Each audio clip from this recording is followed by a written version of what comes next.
بسم اللہ الرحمن الرحیم۔ اعوذ باللہ من الشیطان الرجیم، بسم اللہ الرحمن الرحیم۔ آج آپ کا میزبان ڈاکٹر کاشف بشیر تفہیم القرآن سیریز کی قسط نمبر 149 کے ساتھ آپ کے سامنے حاضر خدمت ہے، جس میں ہم انشاءاللہ العزیز سورہ الانفال کی آیت نمبر 49 سے آغاز کر رہے ہیں، اس شکر کے ساتھ کہ اللہ تعالیٰ نے بنی نوع انسان کے لیے جتنی بھی نعمتیں پیدا فرمائی ہیں ان کا لاکھ لاکھ شکر ہے، اور اللہ سے دعا ہے وہ اپنے کرم کا سایہ اسی طرح ہم پر قائم و دائم رکھے۔ بسم اللہ الرحمن الرحیم۔ اذ یقول المنافقون والذین فی قلوبہم مرض غر ہؤلاء دینہم ومن یتوکل علی اللہ فإن اللہ عزیز حکیم۔ ترجمہ، جبکہ منافقین اور وہ سب لوگ جن کے دلوں کو روگ لگا ہوا ہے کہہ رہے تھے کہ ان لوگوں کو تو ان کے دین نے خبط میں مبتلا کر رکھا ہے، حالانکہ اگر کوئی اللہ پر بھروسہ کرے تو یقیناً اللہ بڑا زبردست اور دانا ہے۔ تفسیر میں آتا ہے یعنی مدینہ کے منافقین اور وہ سب لوگ جو دنیا پرستی اور خدا سے غفلت کے مرض میں گرفتار تھے، وہ یہ دیکھ کر کہ مسلمانوں کی مٹھی بھر بے سر و سامان جماعت قریش جیسی زبردست طاقت سے ٹکرانے کے لیے جا رہی ہے، آپس میں کہتے تھے کہ یہ لوگ اپنے دینی جوش میں دیوانے ہو گئے ہیں، اس مارکے میں ان کی تباہی یقینی ہے، مگر اس نبی نے کچھ ایسا افسوں ان پر پھونک رکھا ہے کہ ان کی عقل خبط ہو گئی ہے اور آنکھوں دیکھے یہ موت کے منہ میں چلے جا رہے ہیں۔ وَلَوْ تَرَىٰ إِذْ يَتَوَفَّى الَّذِينَ كَفَرُوا الْمَلَائِكَةُ يَضْرِبُونَ وُجُوهَهُمْ وَأَدْبَارَهُمْ وَذُوقُوا عَذَابَ الْحَرِيقِ۔ ترجمہ، کاش تم اس حالت کو دیکھ سکتے جبکہ فرشتے مقتول کافروں کی روحیں قبض کر رہے تھے، وہ ان کے چہروں اور ان کے کولوں پر ضربے لگاتے جاتے تھے اور کہتے جاتے تھے، لو اب جلنے کی سزا بھگتو۔ ذالک بما قدمت ایدیکم وان اللہ لیس بالظلام للعبید۔ ترجمہ، یہ وہ جزا ہے جس کا سامان تمہارے اپنے ہاتھوں نے پیشگی مہیا کر رکھا تھا، ورنہ اللہ تو اپنے بندوں پر ظلم کرنے والا نہیں ہے۔ کداب آل فرعون والذین من قبلہم کفروا بآیات اللہ فاخذہم اللہ بذنوبہم ان اللہ قوی شدید العقاب۔ ترجمہ، یہ معاملہ ان کے ساتھ اسی طرح پیش آیا جس طرح آل فرعون اور ان سے پہلے کے دوسرے لوگوں کے ساتھ پیش آتا رہا ہے کہ انہوں نے اللہ کی آیات کو ماننے سے انکار کیا اور اللہ نے ان کے گناہوں پر انہیں پکڑ لیا۔ اللہ قوت رکھتا ہے اور سخت سزا دینے والا ہے۔ ذالک بأن اللہ لم یکن مغیرا نعمتا انعمها على قوم حتى یغیروا بما بانفسهم وان اللہ سمیع علیم۔ ترجمہ، یہ اللہ کی اس سنت کے مطابق ہوا کہ وہ کسی نعمت کو جو اس نے کسی قوم کو عطا کی ہو اس وقت تک نہیں بدلتا جب تک کہ وہ قوم خود اپنے طرز عمل کو نہیں بدل دیتی۔ اللہ سب کچھ سننے اور جاننے والا ہے۔ تفسیر میں آتا ہے یعنی جب تک کوئی قوم اپنے آپ کو پوری طرح اللہ کی نعمت کا غیر مستحق نہیں بنا دیتی، اللہ اس سے اپنی نعمت سلب نہیں کیا کرتا۔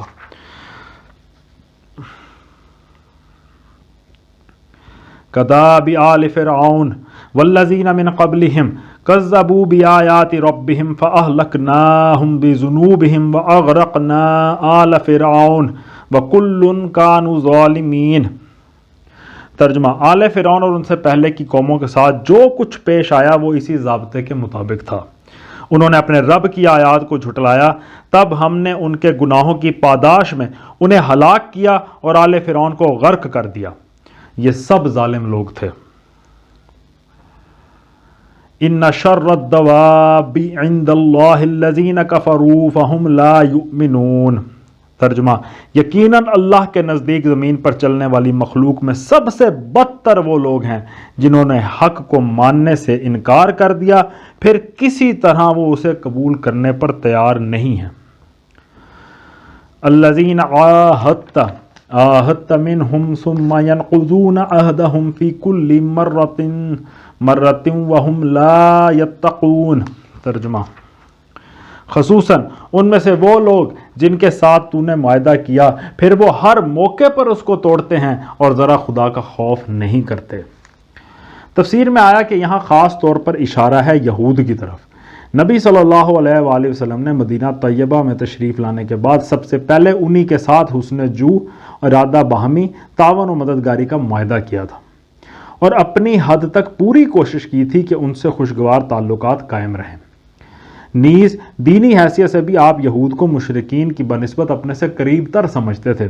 اور ہر معاملے میں مشرکین کے بالمقابل اہل کتاب ہی کے طریقے کو ترجیح دیتے تھے،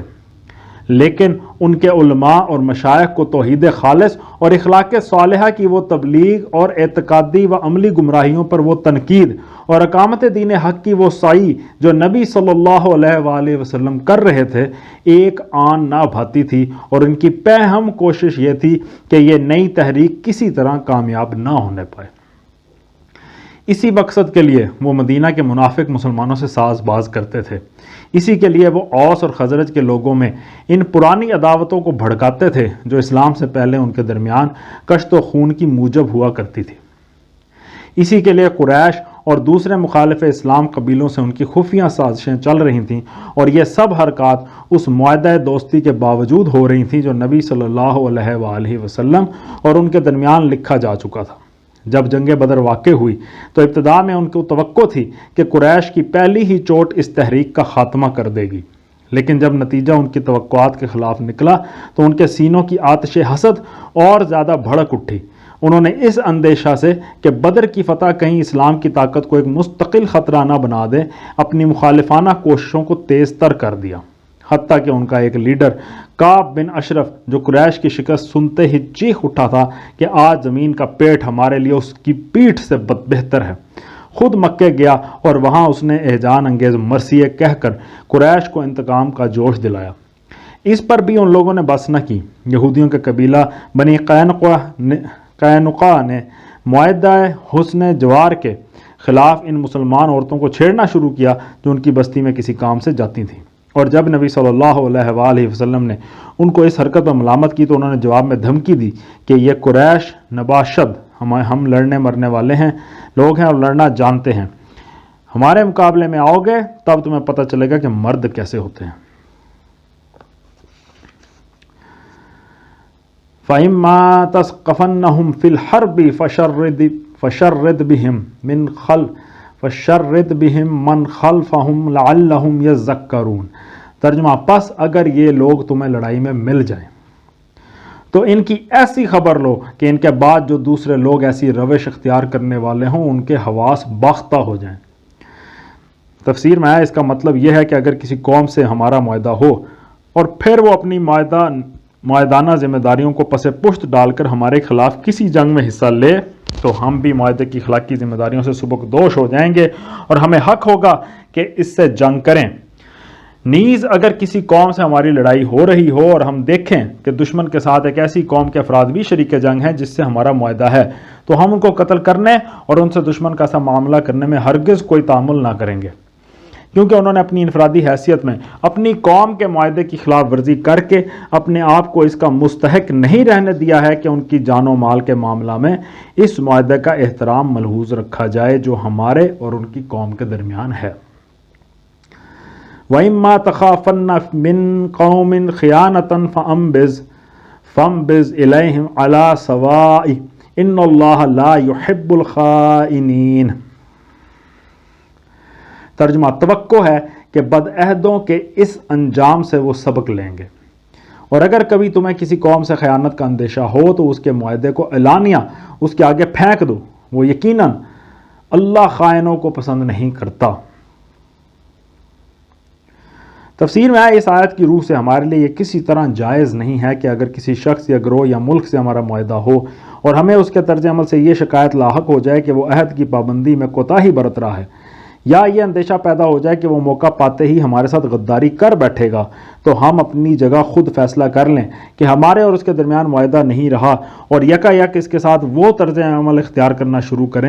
کر دیں جو معاہدہ نہ ہونے کی صورت ہی میں کیا جا سکتا ہو۔ اس کے برعکس ہمیں اس بات کا پابند کیا گیا ہے کہ جب ایسی صورت پیش آئے تو ہم کوئی مخالفانہ کارروائی کرنے سے پہلے فریق ثانی کو صاف صاف بتا دیں کہ ہمارے اور تمہارے درمیان اب معاہدہ باقی نہیں رہا،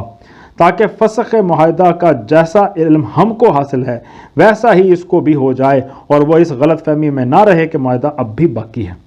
اسی فرمان الہی کے مطابق نبی صلی اللہ علیہ وآلہ وسلم نے اسلام کی بین الاقوامی پالیسی کا یہ مستقل اصول قرار دیا تھا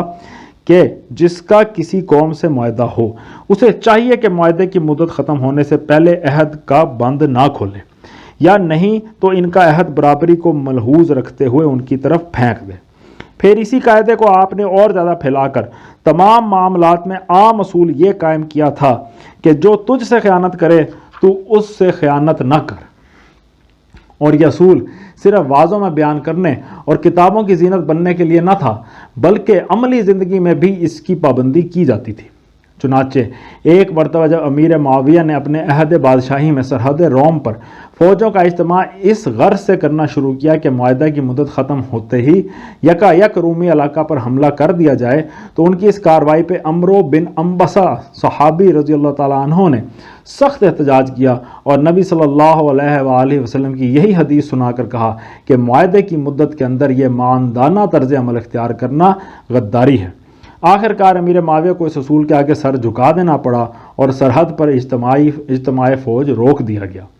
یک طرف فسخ معاہدہ اور اعلان جنگ کے بغیر حملہ کر دینے کا طریقہ قدیم جاہلیت میں بھی تھا اور زمانہ حال کی مہذب جاہلیت میں بھی موجود ہے۔ چنانچہ اس کی تین مثالیں جنگ عظیم دوم میں روس پر جرمنی کے حملے اور ایران کے خلاف روس اور برطانیہ کی فوجی کارروائی میں دیکھی گئی ہیں۔ عموماً اس کارروائی کے لیے یہ عذر پیش کیا جاتا ہے کہ حملے سے پہلے مطلع کر دینے سے دوسرا فریق ہوشیار ہو جاتا ہے اور سخت مقابلہ کرتا، یا اگر ہم مداخلت نہ کرتے تو ہمارا دشمن فائدہ اٹھا لیتا، لیکن اس قسم کے بہانے اگر اخلاقی ذمہ داریوں کو ساقط کر دینے کے لیے کافی ہوں تو پھر کوئی گناہ ایسا نہیں ہے جو کسی نہ کسی بہانے نہ کیا جا سکتا ہو۔ ہر چور، ہر ڈاکو، ہر زانی، ہر قاتل، ہر جال ساز اپنے جرائم کے لیے ایسی ہی کوئی مصلحت بیان کر سکتا ہے، لیکن یہ عجیب بات ہے کہ یہ لوگ بین الاقوامی سوسائٹی میں قوموں کے لیے ان بہت سے افعال کو جائز سمجھتے ہیں جو خود ان کی نگاہ میں حرام ہیں، جبکہ ان کے ارتکاب قومی سوسائٹی میں افراد کی جانب سے ہو۔ اس موقع پر یہ جان لینا بھی ضروری ہے کہ اسلامی قانون صرف ایک صورت میں بلا اطلاع حملہ کرنے کو جائز رکھتا ہے، اور وہ صورت یہ ہے کہ فریق ثانی علل اعلان معاہدے کو توڑ چکا ہو اور اس نے صریح طور پر ہمارے خلاف ماندانہ کارروائی کی ہو۔ ایسی صورت میں یہ ضروری نہیں رہتا کہ ہم اسے آیت مذکورہ بالا کے مطابق فسخ معاہدہ کا نوٹس دیں، بلکہ ہمیں اس کے خلاف بلا اطلاع جنگی کارروائی کرنے کا حق حاصل ہو جاتا ہے۔ فقہائے اسلام نے یہ استثنائی حکم نبی صلی اللہ علیہ وآلہ وسلم کے اس فعل سے نکالا ہے کہ قریش نے جب بنی خزاعہ کے معاملہ میں صلح حدیبیہ کو اعلانیہ توڑ دیا تو آپ نے پھر انہیں فسخ معاہدہ کا نوٹس دینے کی کوئی ضرورت نہ سمجھی، بلکہ بلا اطلاع مکے پر چڑھائی کر دی۔ لیکن اگر کسی موقع پر ہم اس قاعدہ استثناء سے فائدہ اٹھانا چاہیں تو لازم ہے کہ وہ تمام حالات ہمارے پیش نظر رہیں جن میں نبی صلی اللہ علیہ وآلہ وسلم نے یہ کارروائی کی تھی، تاکہ پیروی ہو تو آپ کے پورے طرز عمل کی ہو، نہ کہ اس کے کسی ایک مفید مطلب جز کی۔ حدیث اور سیرت کی کتابوں سے جو کچھ ثابت ہے وہ یہ ہے کہ اولاً قریش کی خلاف ورزی عہد ایسی صریح تھی کہ اس کے نقض عہد ہونے میں کسی کلام کا کوئی موقع موجود نہ تھا۔ خود قریش کے لوگ بھی اس کے معترف تھے کہ واقعی معاہدہ ٹوٹ گیا۔ انہوں نے خود ابو سفیان کو تجدید عہد کے لیے مدینہ بھیجا تھا، جس کے صاف معنی یہی تھے کہ ان کے نزدیک بھی عہد باقی نہیں رہا تھا۔ تاہم یہ ضروری نہیں ہے کہ ناقض عہد قوم کو خود بھی اپنے نقض عہد کا اعتراف ہو، البتہ یہ یقیناً ضروری ہے کہ نقض عہد بالکل صریح اور غیر مشتبہ ہو۔ ثانیاً نبی صلی اللہ علیہ وآلہ وسلم نے ان کے طرف سے عہد ٹوٹ جانے کے بعد پھر اپنی طرف سے صراحتاً یا اشارتاً و کنایتاً ایسی کوئی بات نہیں کی جس سے یہ ایمان نکلتا ہو کہ اس بد عہدی کے باوجود آپ ابھی تک ان کو ایک معاہد قوم سمجھتے ہیں اور ان کے ساتھ آپ کے معاہدانہ روابط اب بھی قائم ہیں۔ تمام روایات بالاتفاق یہ بتاتی ہیں کہ ابو سفیان نے مدینہ آ کر تجدید معاہدہ کی درخواست پیش کی تو آپ نے اسے قبول نہیں کیا۔ ثالثاً قریش کے خلاف جنگی کارروائی آپ نے خود کی اور کھلم کھلا کی۔ کسی ایسی فریب کاری کا شائبہ تک آپ کے طرز عمل میں نہیں پایا جاتا کہ آپ نے بظاہر صلح اور بباطن جنگ کا کوئی طریقہ استعمال فرمایا ہو۔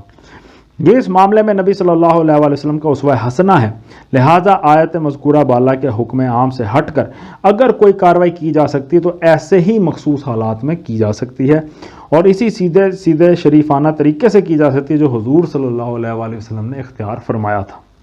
مزید برآں اگر کسی معاہد قوم سے کسی معاملے میں ہماری نزاع ہو جائے اور ہم دیکھیں کہ گفت و شنید یا بین الاقوامی ثالثی کے ذریعے سے وہ نزاع طے نہیں ہوتی، یا یہ کہ فریق ثانی اس کو بزور طے کرنے پر تلا ہوا ہے، تو ہمارے لیے یہ بالکل جائز ہے کہ ہم اس کو طے کرنے میں طاقت استعمال کریں۔ لیکن آیت مذکورہ بالا ہم پر یہ اخلاقی ذمہ داری عائد کرتی ہے کہ ہمارا یہ استعمال طاقت صاف صاف اعلان کے بعد ہونا چاہیے اور کھلم کھلا ہونا چاہیے۔ چوری چھپے ایسی جنگی کارروائیاں کرنا جن کا اعلانیہ اقرار کرنے کے لیے ہم تیار نہ ہوں ایک بد اخلاقی ہے جس کی تعلیم اسلام نے ہم کو نہیں دی ہے۔ صدق اللہ العلی العظیم۔ الحمدللہ آج ہم نے سورہ الانفال کی آیت نمبر 58 تک کا ترجمہ اور تفسیر پر غور کرنے کی کوشش کی ہے، اور اللہ تعالیٰ سے دعا ہے کہ اللہ تعالیٰ ہماری اس کوشش کی برکت کے صلے میں ہمارے اخلاق کو بہتر فرما دے اور ہمیں اپنے اخلاق میں تمام اعلیٰ اقدار جو پہلے ہماری اس قوم کا سرمایہ ہوا کرتی تھیں وہ پیدا کرنے کی توفیق عطا فرمائے۔ اسی دعا کے ساتھ آپ سے اجازت چاہیں گے۔ اپنا بہت خیال رکھیں، اپنا بہت خیال رکھیں۔ اللہ تعالیٰ آپ کے لیے آسانیاں فرمائے۔ آپ لوگوں کا بہت بہت شکریہ۔ اللہ حافظ۔